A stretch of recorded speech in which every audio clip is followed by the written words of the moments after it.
Hi guys, so today we're just gonna jump right in. I am making a huge batch of pancake mix. I do mine a little different than a lot of people do. I have perfected this recipe and it is the only one that I make now. And another thing is I don't like it to be instant. I know that I can buy powdered milk and I can buy powdered eggs and I can throw all that in to where all I have to do is add water and it'll be good to go. I don't like that. I prefer to still add the eggs, the buttermilk, and then my add-in of choice, whether I want it to be pumpkin spice or cinnamon or blueberry or chocolate or whatever I decide. I like to be able to do that the day of. I think it tastes fresher, tastes better, and it also just has really near and dear to my heart because my dad always used the store-bought pancake mix, but he never got the instant. He always got the kind where you had to add the eggs, the oil, milk, etc., etc. So I kind of feel like I'm doing his thing in a way. But I'm going to make what I'm getting ready to show you twice. And I'm putting mine in half-gallon jars. I'm going to vacuum seal all but one because I want to make sure that I have one ready to use. And I make pancakes at least twice a week for the kids. So I want to make sure that I have a good amount on hand because when things start getting busy in the garden and stuff, I want something real quick that I can just throw and go.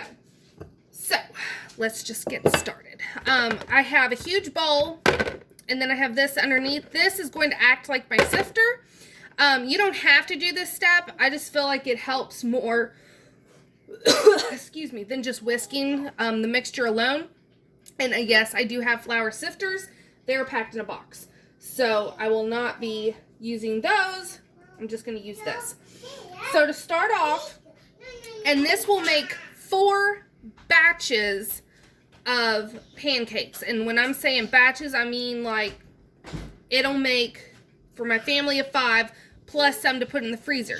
So technically, if you don't have a huge family or you only eat like a pancake a piece, this would make 8 separate batches. And I'll tell you the egg and milk ratio at the end. So right now we need 8 cups of flour. 2, 3, 4. And this is just regular flour. 5, 6, 7, and 8. That's done, and then we need 2 tablespoons of salt. 1 and 2. And then we want 4.5 tablespoons of baking powder. And then we're done with the mix. It's really that simple.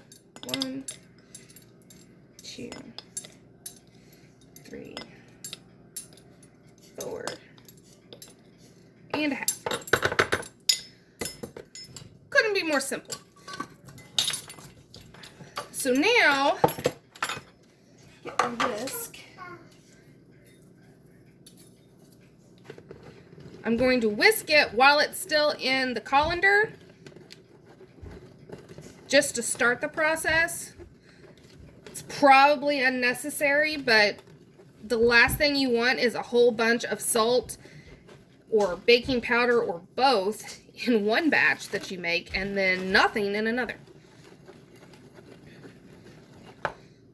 Okay, that looks really good. So now I'm just going to keep doing this until it's all in my bottom bowl. So we're not done yet. I just sifted all of this and then realized I didn't add the sugar.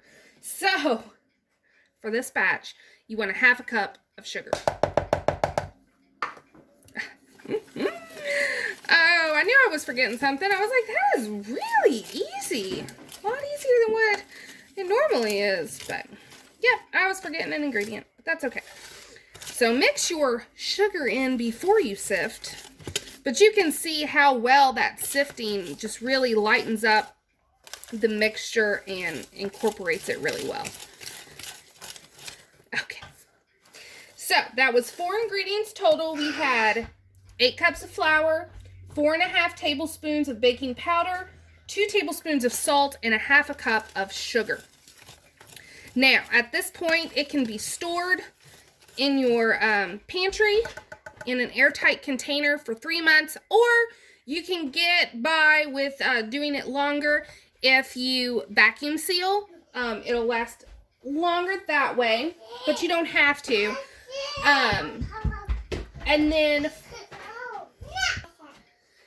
to make a batch, all you have to do, and I'm going to tell the small batch because not everyone wants 1,000 pancakes to where you're freezer banking, because not everyone does that. So for 1 batch of pancakes, you would want 1 cup of this mixture, 1 egg, 1 to 1 1/4 cups of buttermilk, just depending on how thin or thick you like your batter.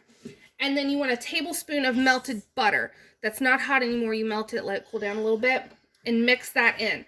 And then any of your add-ins of choice, if you want to add 1/4 to 1/2 cup of blueberries or blackberries or chocolate chips or pumpkin puree, anything like that, you can add in when you're mixing it up, and it'll be delicious. So I hope you enjoyed this quick and easy video to stock up your pantry with some ready-made, or mostly ready-made items, just to make mornings a little easier, but not any less delicious. So until next time, guys, thanks for watching.